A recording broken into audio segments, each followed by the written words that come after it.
Australia decided that in order to replace the Centurion, they had a list of prerequisites that had to be met before they would even begin looking at a tank. And at that time, across the whole Western world, only Leopard 1 and the US M60 met Australia's prerequisites. So around 1971, it was approved that Australia would begin trialing for a new tank. They purchased 2 US M60 A1s and 2 Leopard 1A5s. So for a year, Australia ran trials on both of these tanks and compared them very heavily to each other. And the final report is actually very interesting. 3 Bravo 93 Echo, have you in contact with that get over? Coast 93 Bravo, opening is over. 93 Echo, roger break. Dust off 93 Echo, over. Dust off 1, go ahead. This is 93 Echo. Apparently the patient he has at his location has lost both legs and requires lift out ASP, over. We're coming in now. Dust off, roger break. 93 Bravo, dust off coming in now, over. Before we get to this particular type of Leopard, early Leopard 1 was essentially a complete reset for tank warfare for Germany's tank development. So we're in a place now post World War II.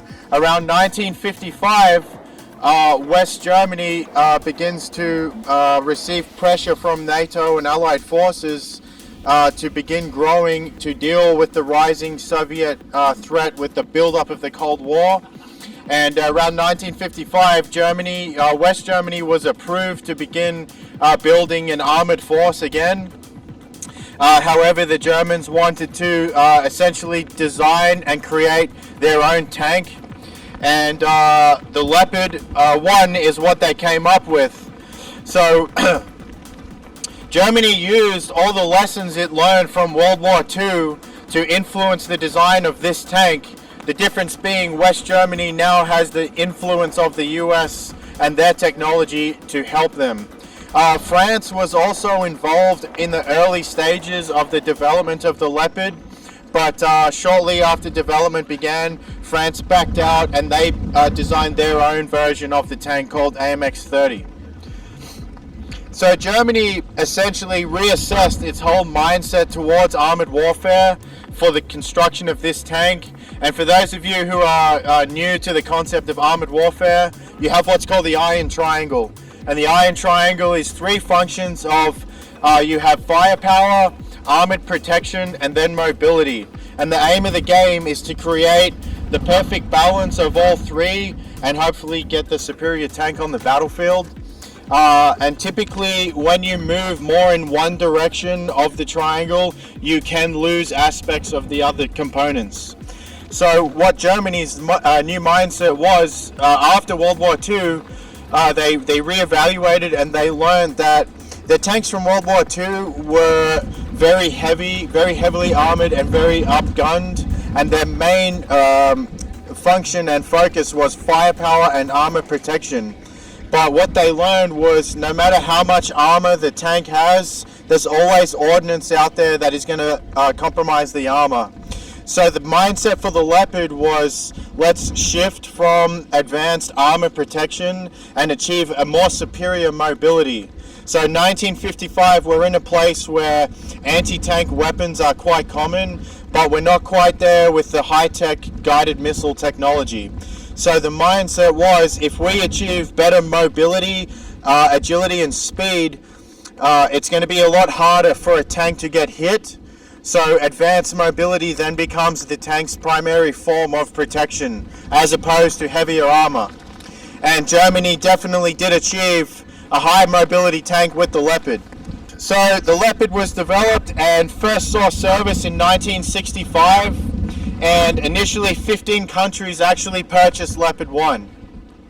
However, almost immediately, early Leopard 1 turret, it was a cast dome-shaped turret.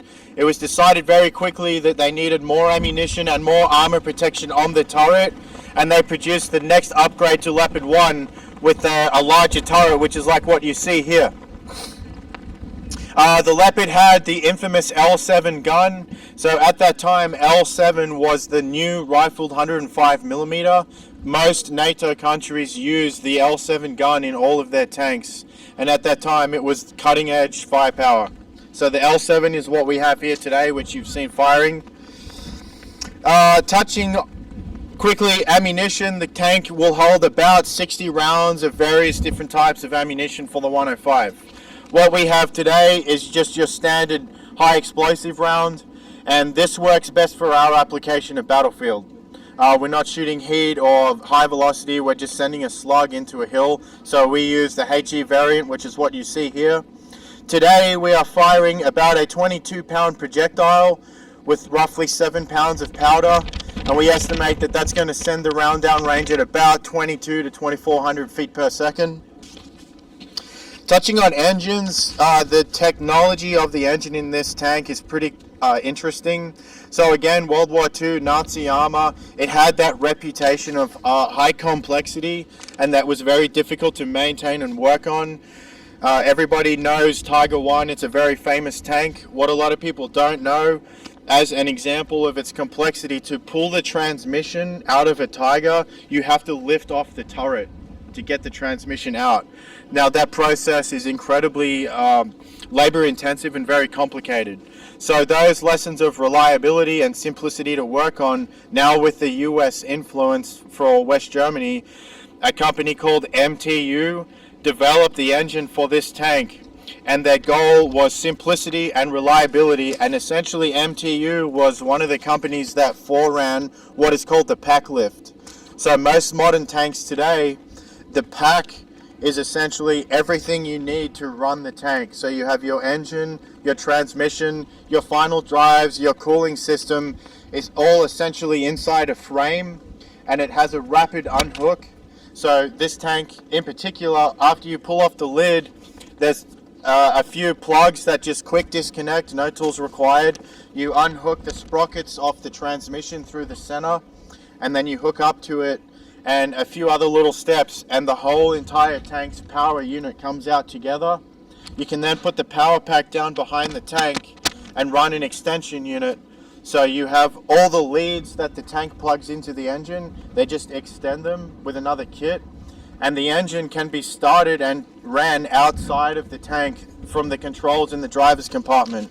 This way they can run the engine from the outside and see leaks, services, and they can tell the driver how to control the engine. So the concept of ease and reliability has rapidly improved from where we were at during World War II with the German armor. It's said that a tank crew can lift a pack and swap in a new pack in about a 20-minute time frame.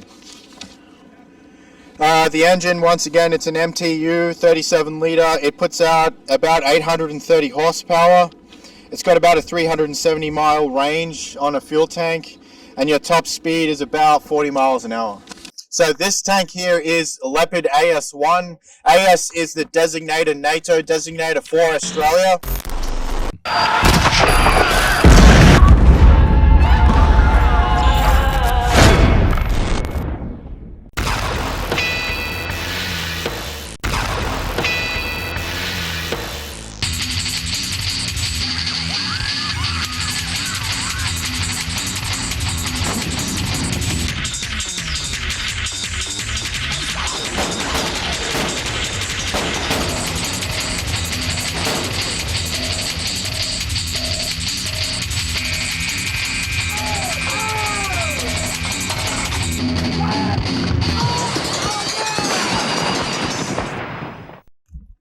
So around about the time, late 70s, Australia is looking to replace their main battle tank, the Centurion. The time the tank has had a lot of experience in the jungle in Vietnam with the Centurion tank. And Australia decided that in order to replace the Centurion, they had a list of prerequisites that had to be met before they would even begin looking at a tank. And at that time, across the whole Western world, only Leopard 1 and the US M60 met Australia's prerequisites. So around 1971, it was approved that Australia would begin trialing for a new tank. They purchased 2 US M60 A1s and 2 Leopard 1 A5s. So for a year, Australia ran trials on both of these tanks and compared them very heavily to each other. And the final report is actually very interesting. So throughout the trials, each tank drove around 5,000 miles, 1,700 rounds of 105 was shot, a further 60,000 rounds of 7.62 coax, and 10,000 rounds of 50 cal machine gun was run for the trial. The big influencing reason as to why Australia did not purchase the US M60 at that time was M60 had a major flaw with its fighting compartment, in particular with the crew commander. So those of you not familiar with M60, on the roof of the turret, there's a secondary turret called a cupola, and the commander could use this cupola to find other targets. The problem with this setup was once the crew commander identified a target, he had to physically move out of his cupola down into the turret and lay the gun on and give the gunner directions for the next shot. Fire! The problem with him physically moving from one station to another was he would often lose sight of that target that he acquired. The M60 had some steering issues. So being as, like I talked about, the Germans' key focus with this was mobility, the steering and maneuverability is incredible. And when you put this tank in the jungle in a tight quarter, this performed very well. The M60 had some issues. The M60 had far superior armor protection to the Leopard, and both tanks scored very highly with ease of maintenance and ease of reliability. The issue with M60 was the US did not provide an option for us to purchase a recovery variant. So when a country purchases a new battle tank, they have to purchase supporting equipment. So recovery vehicles, a tank of the hull, which will have a crane that can lift engines and do maintenance on the tank fleet. The US did not offer that option as a purchase to Australia with the M60. However, Germany with the Leopard offered its variant of engineering tanks to support the Leopard fleet. However, the US offered a better guarantee with manufacturing and parts supply. So as a country, when you're purchasing new armor, you have to look at aspects other than the capabilities of the tank. So parts supply and a manufacturer guarantee of that tank was offered better through the US. However, it was negotiated with Germany that they could also provide a similar purchase. So Australia selected the Leopard tank, and they decided to add their own modifications. So being a hot weather climate, they had to change the cooling system. All the interior equipment had to be translated from German to English. And there were some other minor modifications Australia decided they wanted to do. And then in the end, they purchased a total of 103 of these Leopard AS1s. So the tank has a crew of 4. You have a driver up the front, and then 3 in the turret. You have a gunner. Immediately behind the gunner is the crew commander, and then on the other side of the turret is the loader. So some crew modifications, interestingly, for Australia. Australia decided they wanted to add more storage space on the back of the tank. So these baskets that you see here were actually modified by the crews.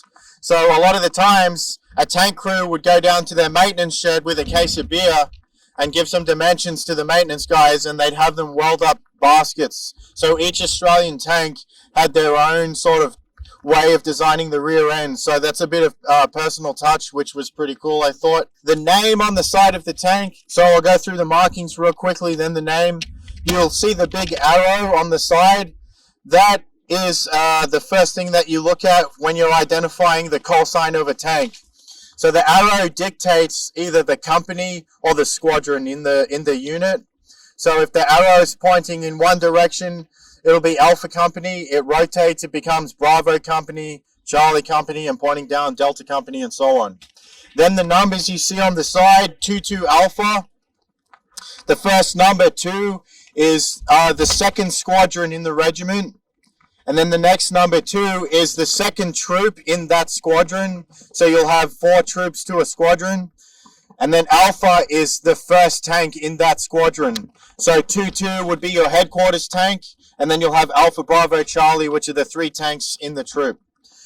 2-2 Alpha In Australia, ever since Vietnam War, Australia has a tradition of naming its tanks, and that carries on that tradition. So always from Vietnam, 22 Alpha has always been known as Bourbon, and the other tanks in this troop were named after alcoholic beverages. So the rule of thumb is, depending if you are Alpha Squadron, the name of your tank has to begin with an A. If you're Bravo Squadron, the name begins with a B, etc. So when you see, typically in NATO units, the name of a tank, the first letter of that name is typically the company. So you'll see the added camouflage. This is another modification that Australia did. It was like a strap-on netting, and behind the netting it had like a thermal IR protective barrier, and then the camouflage to help break up the outline in the surface of the tank. And then the added foliage was also to help break up the outline and camouflage. So Australia's Leopards never went into active service. They never fired a shot in anger. And eventually, around about the early 2000s, it was decided the Leopard was getting a little bit old, a little bit obsolete, and Australia looked to replace the Leopard. In 2006, Australia purchased M1A1 Abrams off America, and the Leopards were then replaced. Most Leopards were never allowed to be sold outside of the Australian government, so most of them became displays at various clubs or gate guards in certain areas of the country. So, yeah, you got to keep in mind that at our restoration shop, we often deal with Western tanks and, like, Eastern tanks. So, like, we have a lot of Russian equipment that we have our hands on. So I'm going to use the comparison between the two, because most people will only drive one style of tank, not the other. Russian equipment is very industrial. They designed it for pure functionality, not comfort. So some of the tanks that we have at Battlefield Vegas, I actually have scars on my arms just from driving the Russian tanks. Driving the tanks in the Russian is pretty hard, but here on the Leopard, they gave a little bit more thought for comfort, which does have its disadvantages. It's not all, nice things. Here on the Leopard tank, you would be able to sip tea and drive the tank with one hand. Like a child, like a little girl right here, given enough instruction, could hop in and drive this thing. It's very simplistic. It's got an automatic transmission. This can achieve true pivot, which means one track is moving forward and the other track is moving in the opposite direction, so you can turn this tank on a dime.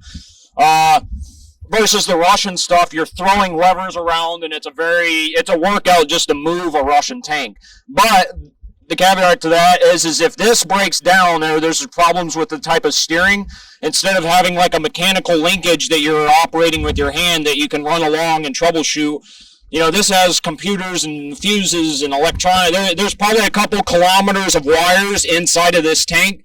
So when it runs good, but if this tank goes down, it'll be a nightmare to try to troubleshoot all of the various electronic equipment that goes into making this a more comfortable tank an easier tank to operate and drive.